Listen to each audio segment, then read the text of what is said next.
اللہ الرحمن الرحیم۔ شب برات کی آمد ہے، اور شب برات کب ہے اور اس میں کیا کرنا چاہیے۔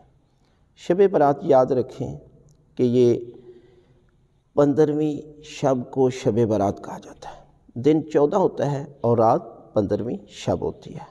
اس کو شب برات اس لیے کہتے ہیں کہ اس میں پروردگار جو ہے وہ انسان جتنا بھی گناہ گار کیوں نہ ہو، پروردگار اس کے گناہوں کو معاف کر دیتا ہے۔ اس کی روزی لکھی جاتی ہے، اس کی اجر لکھی جاتی ہے، اور جس قدر لوگوں نے حج پہ جانا ہے، عمرے پہ جانا ہے، زیارتوں پہ جانا ہے، ان کے نام لکھے جاتے ہیں۔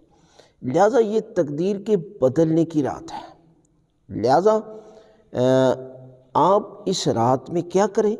اس رات میں جاگیں، یاد خدا کریں، ذکر خدا کریں، عبادت کریں، اور لوگوں کے لیے جو ہے وہ سحری کا اہتمام کریں تاکہ لوگ روزہ رکھ سکیں۔